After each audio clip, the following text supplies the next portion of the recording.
So, in today's show, we are talking about the perfectionist's trap with Alex Boughton. So, Alex, why should they listen? Well, we're going to talk about the perfectionist trap, what the perfectionist trap is, how you can identify it, and how you can escape it and start being creative. There we go. Big idea show coming up next.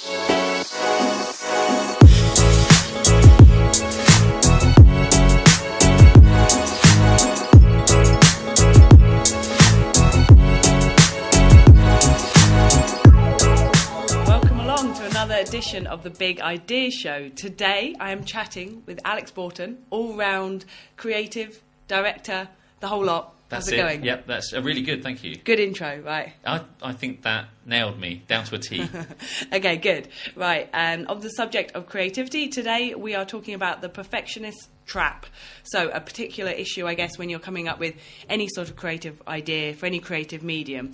Alex, do you want to start us off with what's your experience of this idea of perfectionism and how it can be kind of a big hindrance? It is. It's a massive hindrance. I think the issue largely with perfectionism is that it paralyses you creatively, because there's many aspects, I think, for the last few years where I wanted to put on various bits of theatre, and I thought, well, it won't. I need to think of the most perfect way of doing this.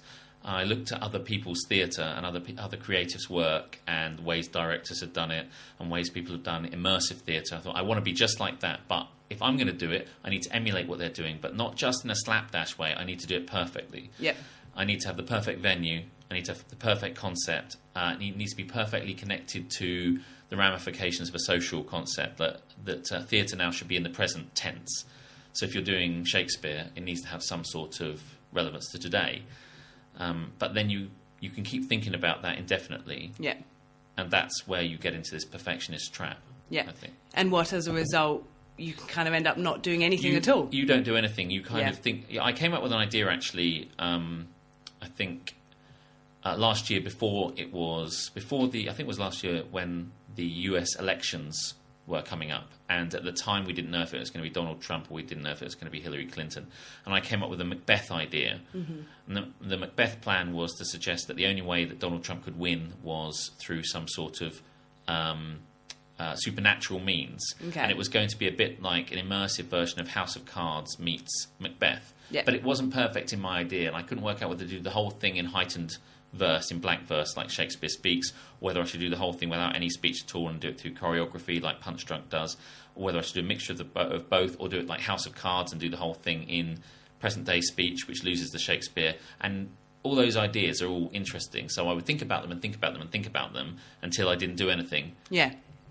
And then you think, well, no, how would it work? Would it work like that? Could I really do it? And what venue would I need to do it? Well, the venue I'd need to do it. And in the end, you kind of move on to a different idea, or you forget about it, or you lose kind of some sort of luster for the idea, or some sort of kind of impetus for the idea. Yeah. Okay, so what do you reckon is the biggest challenge in that? Like you said there about you lose motivation, and there's that idea of if I can't make it perfect, then you lose the energy and the vibe. Yes. But then there's also the kind of even realising what it is, because I always believe that when stuff's in your head, it's in one format and you think it's there. It's kind of like this mirage. It's there, and then as soon as it comes out of your mouth or goes onto paper, whatever it may be, onto a canvas, it's suddenly not exactly what you thought it was in your head. No, the ideas are always... The abstract ideas you have in your head are always much better than the ideas on paper. And what I found with taking this Macbeth idea, which is still a good idea, I mean, it would work better had I done it before he became president.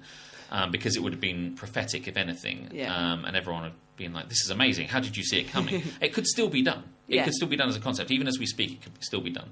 Even more now, I think people would like that idea. But the problem is, you kind of map it out in your head and you go, oh my goodness me, you can see certain scenes, the witches, you try and map it against what happens in the play. And so you map it out and it looks good on paper. Then as you start to write it down, the ideas that were abstract and perfect in your head, I can see a rally, I can see campaign ideas, I can see posters, I can see the whole thing. When you start to map it down, it loses some sort of cleverness, or it stops being so right. And you drift away from the project because when you start to write it down, it doesn't look like it did in your head. Yeah. And then you lose interest and you can't, well, it's not perfect. Is there a little bit of that, maybe, is that what causes it is... In the past, maybe, and I'm kind of, I guess, speaking from where I've experienced this, the idea that when it's in your head, it is perfect, and as soon as it comes out, it often isn't perfect, and we would often rather it continue to be perfect and never be realised, as opposed to admitting that, oh, maybe our idea isn't as good as we thought it was. Yeah, I think maybe there's partly that. I mean, I think, and this comes on to something else, that maybe for all the things I've directed and bits and pieces I've put together, devising theatre has not been something I've done a lot of recently.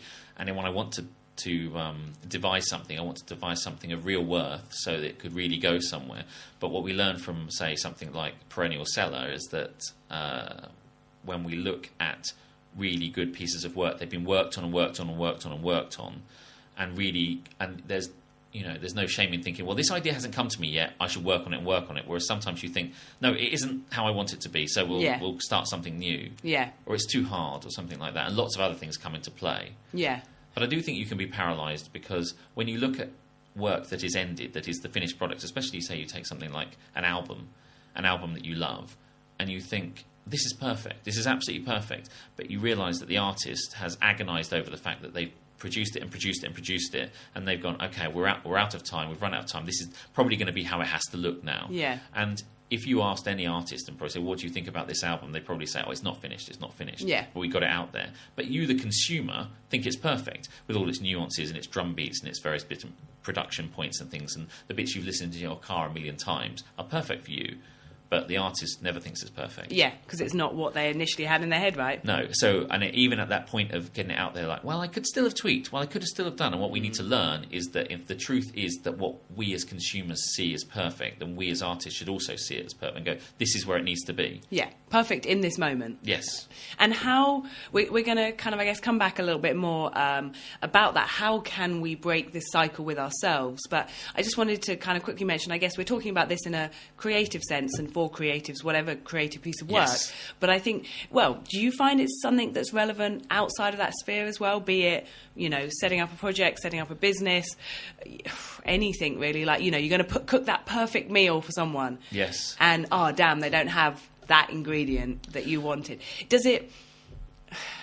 I guess I'm not wanting to alien and think it's something specifically for creatives. I think it's heightened for creatives. Yes. But do you experience it in other areas? Not so much, but I know what you mean. Sometimes if I have, say, we take the meal analogy, yes, sometimes you try and get that perfect. You think, well, if I'm going to do it... Also, I have this thing that if I want to do something, there's no point in doing something with a half measure, because then you only get half results. And when you look at someone like the famous burger chain Byron, when the gentleman that makes all those burgers and started that chain talked about it, he talked about every single part of the process being perfect, that he gets the best meat and the best bread and the best bun, as it were, and every process about that is perfect. So then the end result is also perfect. So as a result, you say, well, there's no point in cutting corners at any stage. And if you find yourself cutting corners, sometimes I think you can lose momentum for something. It's like, well, I guess I haven't got this, so I'll use this and I'll use that. And then you're never happy with the end of it, because partway through the process you lose touch with it, because you're thinking, well, I already know it's going to be rubbish. So there is a feeling in any given situation, if you're not applying your full 100% to everything, then you're not doing well enough. But that's a different thing in many respects. And I suppose you could apply it to business as well. Yeah. People want the best logo. They say, well, I'm going to do my business, but before we start off, I must think of the best premises and what we're really doing. And I must come up with a motto and an ethos. And I must come up with the best logo. Yeah. That everything, and the website, that has to be the best and perfect. Before we get anything going, that thing has to be out there. Yeah. And then I think all these various bits and pieces, and you say, well, we'll have a meeting about it, we'll get on with it, and you get all the people together you want to do with your project, be it a business, be it a piece of theatre, be it whatever you want to do. And I think some people think, well, I've got to nail it, really nail it. And I think that will really hinder people. Yeah. Yeah, because it can only ever be perfect in this very moment, can't it? Yeah. So, like this conversation is perfect in its present moment. Yes. But it will develop and evolve. So we're going to take a break now, and we're going to be back very shortly to continue the discussion around perfectionism.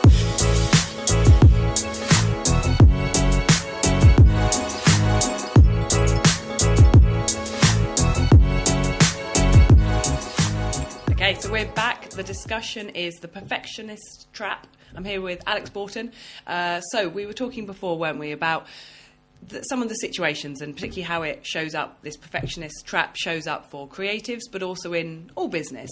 And I guess we conclude on this idea that we quite often want this moment for it to be perfect, but ultimately, over time, more information is going to come in, more ideas are going to come in, and that idea will evolve. So it can only ever be perfect in that very moment. So taking it to the next stage, if we know that, how do we get over it, or how do we stop ourselves from falling back into that trap? Well, it's a hard one, and I think if I had all the answers to this, then I would be a lot more productive than I am. What we need to remember is that ultimately perfection is the enemy of progress here, and that done is better than perfect. Yeah. So we want to get things done, and I think a lot of the time we need to perhaps try and work on getting things done and getting something in and done and written, and then assess that later. And I think what we need to do is lose that sense that everything needs to be perfect and everything. We can always work on it. It's sometimes having a blank page is very hard to start because you have these perfect ideas. But I think getting something down, if it's a play or something device, so we take this idea again, mapping something out is sometimes a good idea. My other problem with perfectionism is that I think I have to get it right before I can let anybody else into it. So I go, this is my idea, it's all perfectly mapped out forever, and now I'll bring on other people to collaborate. Really, I should get collaborators in that I intend to work with early, so that more people are working on it. And that's a better idea, because then people can do that. But I think with a lot of things, and recently we were doing the panel show, the podcast, that myself and Duncan Morris are working on, and I think we were overthinking that, saying, well, we need to have it like this, and we'll need to put it on iTunes like this, and we'll work out which service provider will host it, and we got caught up in the weeds a little bit in that, and in the end we decided that it would be best just to set a date and get on with it and do it. And I think the main way to get over any of these things is just do it and get it done. And that does not mean that you're going to do it slapdash, or you're going to do it badly, or without any care. It's just that you're going to not do it to the nth degree that you may have done before. Because I think you can be surprised with the results of something that way. You just get on with it, get it done, and then see what it looks like. Because you can always adapt it later. Definitely. But if you've got something to work on, then it might be exactly. I think also we can overthink things, not just a paralysis, but kind of keep trying to change it and overcook something. Whereas your first instinct was probably a good one. A lot of the time. You're going to go a good percentage of the way, and then it's just making those final tweaks. I think, what do they say about, I think it comes down a lot in essays, doesn't it? You get your first kind of 60, 70, 80% of the marks of the percent, whatever it may be, and then you can spend that same amount of time again improving by a couple of percent. Yeah, that makes perfect sense. I mean, when I was doing the DJ bits and pieces, I was trying to come up with a good name for the DJ club night I was doing. And I thought it might be nice to call it Pumped Up Kicks, because it's it kind of, for me, had an idea about kind of, it was summery, and it was kind of like buying new trainers and wearing them and kind of hanging out in them. And it just seemed like kicks from a Beats point of view, kicks from a trainer's point of view, like a sneakers point of view, if you used an Americanism, as it were. But it seemed to encapsulate abstractly what I was trying to establish. And immediately I went, that's the one. And then my brain went, well, that's stupid. No one's going to get that. Pumped Up Kicks doesn't mean anything. It's just a song by Foster the People. It happens to be cool, but people probably won't know it, and they won't know the lyrics. And so all these things came through it. And I said to my friends, have you got any other ideas? And they came up with another dozen ideas. And some of them seemed quite interesting and seemed relevant to me and relevant to my tastes. And I crossed things out one at a time and came back to Pumped Up Kicks, because in truth it was the one that I loved. And I think you can overthink it. I think you can overcook it and go, this is what we wanted. That abstract feeling I had in the middle of the night was the right one straight away. The sensation I wanted. And with this Macbeth idea, I should just do it. Even now as I'm talking about it, just say, well, okay, fine, get on with it. But I think if we're worried about it, it has to be 100% perfect. It will never be done. And I can definitely agree with that. Like when I did the 100 Sports, I kind of put it out on Facebook and said, oh, I've got this idea, what do people think? And there was loads of enthusiasm for it, and it was really positive. And whereas if I thought about it, I would have probably gone, oh, well, it's going to be a lot of work, and how am I going to do it? Am I just being a bit ridiculous? How is this going to happen? I remember Emily Peasgood, who has also done another Big Idea show a few back, she was saying the same thing. Her biggest thing was just getting on with stuff quicker before she allowed her self-doubt to creep in and tell her not to do it. But on the sense of, but I guess there's 2 points to kind of take it to the next stage. In that situation, we're saying do it quickly to stop your own self-doubt, but also if you put something out there, knowing that it's not perfect, I personally find that I'm more receptive to criticism. Because I can go, I know this isn't quite right. I know that there's a lot more to go. So tell me what you think. Whereas in the past, where I've worked on something, and then you put it out, you almost like blinker yourself, or the way you ask people, you tell them, check out what I've done, rather than going, what do you think of this? Yes. How do you like it? How could it be improved?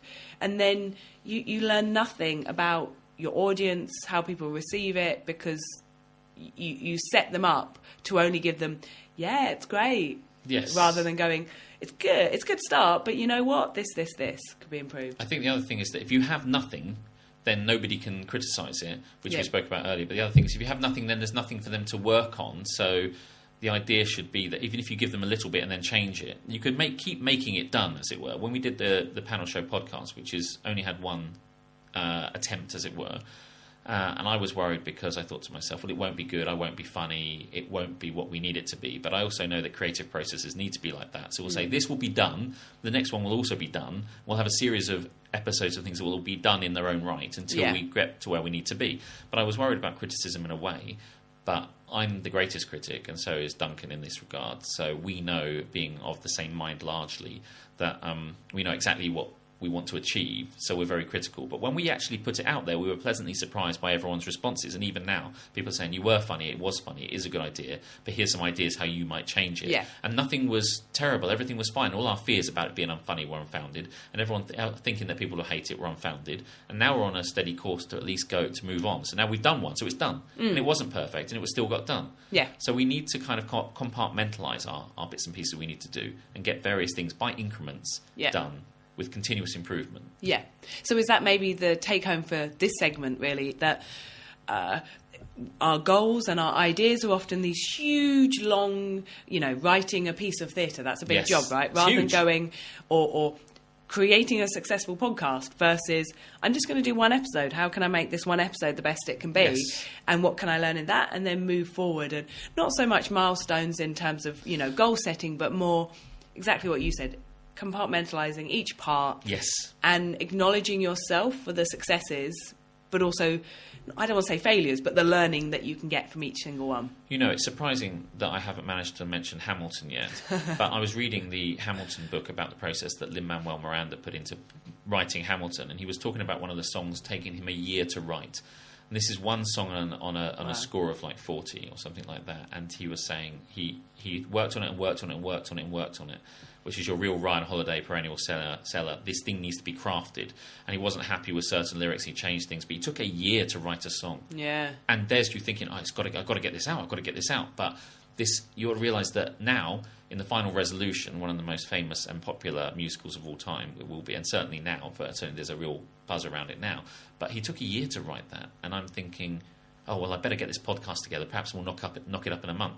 If it took us 2 years to do it, I'd be amazed at the thing that came out. So I think we have to remember that, yes, we're compartmentalising it. Do not lose sight of the fact that it is unreasonable to think that it's going to take a fast time to do. Yeah. And this kind of slows you down, I think. Yeah, definitely. So people can go away if they're caught in, oh, if only my thing could be like whoever or whatever I admire. Yeah, look at, well, how long did it take to achieve? Yes. Right? And then when you look at it, break it down like that, you can go, well, actually, I'm doing all right. Yes. I think we do like to measure ourselves against other people. But what do we really know about those people who have created or written that book? Yeah. Or written that musical or devised that piece, These things might have had some sort... In 2007, you had an idea, and suddenly it's 2017, you managed to get it out, but it's perfect. Yeah. It's exactly what you wanted, because perfection will come. Yeah, I guess it's like that saying, it took 20 years to be an overnight success. Yeah, exactly. Because it's all the stuff that went wrong that no one knows about, which is great, that no one knows about the rubbish that you created before. They only know the thing that went well, but... For you, it's all learning that has enabled you to create that overnight success. I mean, Lin-Manuel Miranda wrote Bring It On, the musical. And I'm like, I have no problem with that film. I'm sure the musical's fine. But let's face it, he's got to where he is now. But this is a process. Yeah. We cannot lose sight of the fact it's a process. Yeah, absolutely. Okay, we're going to take another break, and we'll be back in a little bit.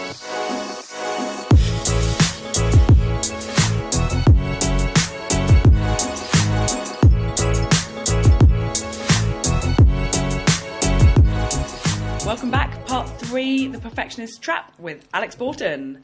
And, okay, so we were talking in the second link, weren't we, about this idea of getting your idea out sooner, compartmentalising it, kind of breaking it into stages. Yes. But a lot of people will be going, yeah, but then people will know my idea and they might steal it. Yes. But... I mean, this came up the other day when I was speaking to Tom Langland's great guy who's doing bigger boat pictures, and we were saying, well, had you considered this, that, and the other? Had you considered talking about the ideas and the locations he wanted to screen certain films in certain places by letting people know the ideas he was having? And he said, well, I don't want everyone to run away with my ideas. Yeah. And I said, I've referenced Ryan Holiday's Perennial Seller a couple of times now. Yeah. And it's a great book, and I think everyone should read it. It's really good. But one of the things he says in that, and I believe I'm quoting him correctly, to say that a lot of people aren't worried about your ideas. They have a hard enough time making their ideas up. When you think about your passion you want to do, say we go on this Macbeth idea, I was a little bit worried that somebody might, I thought, I've had this amazing idea. And at the moment of having that idea, I thought, this is great, I've got to get it written down. And people think, oh, someone's going to run off with this. There's someone else in the world somewhere. He's thought about Macbeth and thought about Trump, and he's put them both together, and it's a race to who gets that done. But that largely isn't true. Because I think a lot of the time people have their own problems and their own time. Like we're already worried about being perfect in this situation, and we're already worried about our own bits and pieces. You don't have time to come up with somebody else's idea. If I hear someone else's idea, I don't think, well, that's a great idea, and I better steal it, because it means I have to change my mindset into the things that they like. Even if someone came up with the greatest app idea in the world, I'm like, wow, that's an amazing app idea, but I don't write apps. So I don't know how to make an app. So even if it's a $1 million app, selling idea, as it were, I still can't make an app because that's not what I do. So I think a lot of people get hung up on worrying that people are going to nick their ideas, especially in theatre. And actually, to go off on a bit of a tear, we had this idea for something called Everyday Odysseys, which is an idea of taking lots of people's ideas from around Folkestone, and then we put them into kind of a soundscape, stream of consciousness thing you can listen to.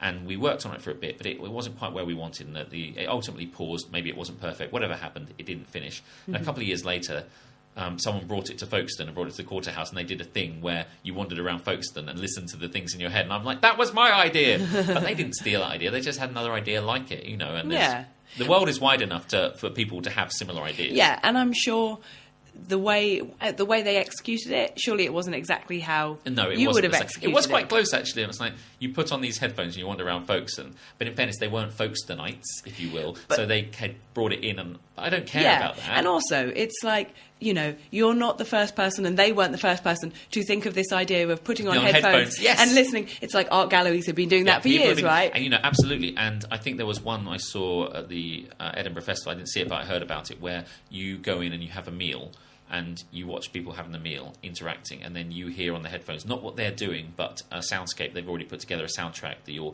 you're watching their interaction juxtaposed against an already existing bit of theatre in your ears, as it were. And that's another idea. So these things have been going around for it. This is not original. Nothing's original. You can be more original probably than others, and yes, you're seeking not to steal other people's ideas and plagiarise them, but a lot of the time your ideas are not original. Nobody wants to steal them. No one has the time to work on it.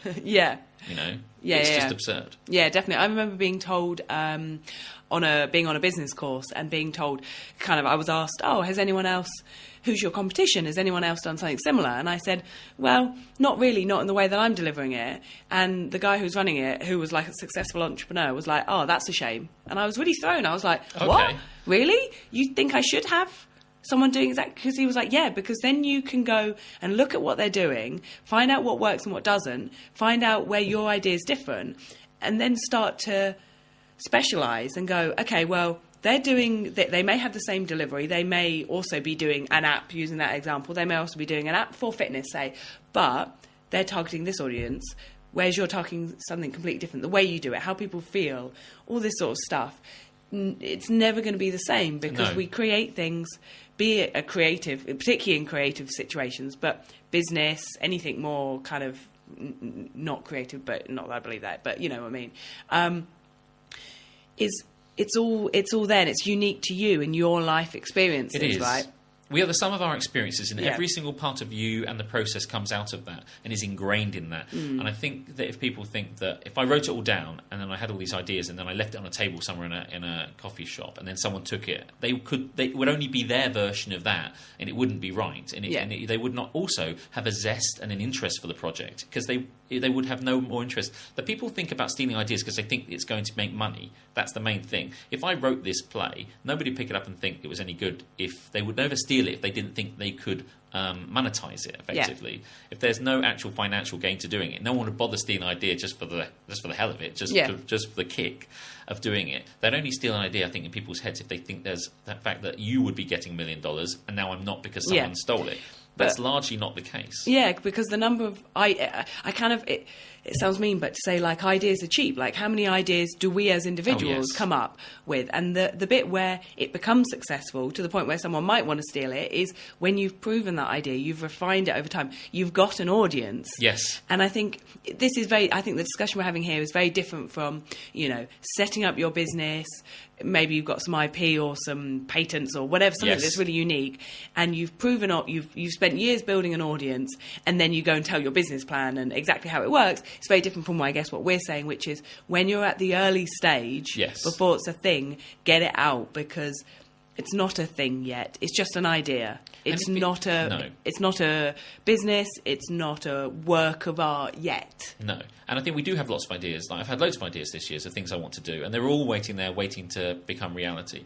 But it's true, if you're worried about it from a point of view of losing ownership over that, by the time you've put it out, this panel show, say we did it again and again and again and again, it becomes a real thing. Should it come to fruition later on down the line, there's at least this background of all these bits and pieces. You can say, well, this was our artistic kind of like our own ideas, our own artistic property.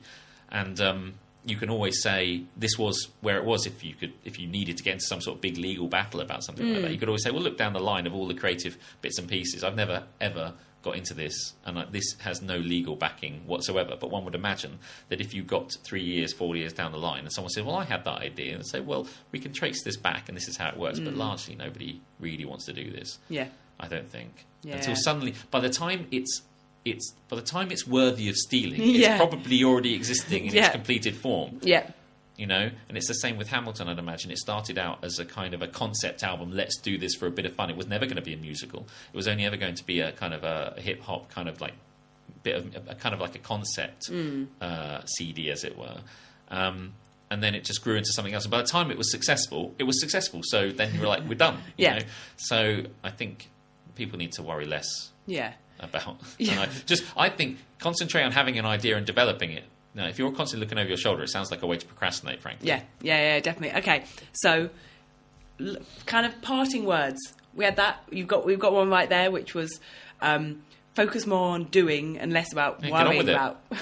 Get on with it. Yep, absolutely. Anything else? You think of any? What would you do? I guess from this discussion, is there anything you'd take for yourself? Yeah, I want to write Macbeth. I want to do them. Well, actually, someone already wrote that. Okay. Yeah, in the 1500s. Yeah, that's already been written. Okay, not write Macbeth. No, I won't. But a Trump take on Macbeth. Yeah, a Trump take on Macbeth. As we've been discussing this, I've come up with lots of different ways in which I might do it, actually.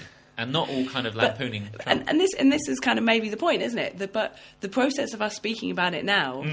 Has those ideas and has you kind of come to light more, but also has you say to yourself, yeah, why am I sticking with it? Just do it. Just get on with it. And I always think that process of doing and making it happen starts with speaking it, getting it out of your head in one form, writing's another form, drawing another form. Just get it out in some way. Yeah, literally, if anybody watches this and thinks, actually, do you know what? I wouldn't mind doing a Macbeth based supernatural Trump presidential thing that's a bit like House of Cards. See, I've said all this. You can have it, steal it if you want to, try it. But I'd rather you came to me and we'll work on it together. Because I think it could work. Yeah, definitely. This was not just an intention to kind of like find a way to advertise this crazy thing. It was just a good idea that I didn't do because I wanted to be perfect. But yes. So if I have anything to take away from it, is that I should really heed my own words and just get on with it. Just do it. Absolutely. Because, you've got to write like you're running out of time, because you are.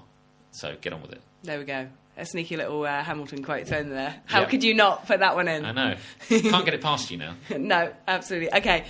Alex Boughton, thank you very much for our chat on the Perfectionist Trap. If people want to find out more info about you mentioned your podcast, any things that people can have a look at that you're doing? No, not currently, actually. Which I'd like to say were all these wonderful things that we're doing, but I suppose I have to come back on another show sometime and let you know, and then tell us the result of all these various bits. because they're still work in progress, right? Yes, absolutely. But I don't know. I mean, I'm not really very big on social media, so I'm on Facebook as Alexander Boughton.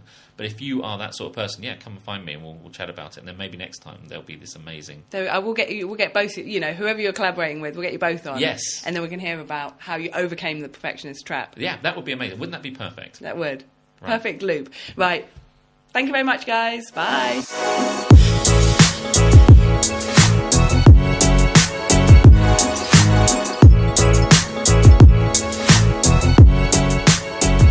So big thank you guys for tuning in to tonight's Big Ideas show, and a massive thank you to Alex Boughton for joining me for the chat on the perfectionist trap. And I think it's a really interesting one because we're obviously talking from a creative point of view, but it's completely relevant to any industry, be it business, be it industry, anything like that. It comes back to this idea, doesn't it? For me anyway, of the growth mindset, that whatever you put out there, it's all about learning. Get something out there and be able to learn from it, because all the while it's in your head, you cannot progress. So put it out, take the criticism, take the learning, both from yourself and for other people, and who knows where you can go. It's about being in action, and that's how we turn our big ideas into reality. So I want to say a massive thank you to Alex for joining me today, but also a massive thank you to our sponsors, of course. Without them, we wouldn't be bringing you these videos right now. So massive thank you to Bullfish Glass Services. They produce bespoke glass to turn your big construction and interior design ideas to reality. Also, I'm looking forward to having an in-conversation with Annie from Go Monkey. We're going to be hearing about the Parents Challenge that basically inspired her to create her web app to help parents and grandparents to get out there more, get their kids off of Wi-Fi and out into the real world, enjoying real world events. I also had some great in-conversations that will be coming out. Look out for them. They'll be out soon with Richard from Meticulous Media. We were talking about storytelling and this idea of how your personal story fuels your small business, but also brands, and the importance of getting that out and using it to your advantage. And with Dave, we had an awesome chat about goals and this idea of personal goals, but also business goals, and how we can approach them differently and how we can use them to complement each other and take from one thing what might help us in one of the other sections. So a big thank you to all those guys. Keep your eyes out for the in-conversations, because there's loads more news, ideas, things like that coming up from them that will be surrounding these videos that you see. So big thank you for listening, everybody. I hope you have a good week, and hopefully see you next week for the next edition of the Big Ideas Show.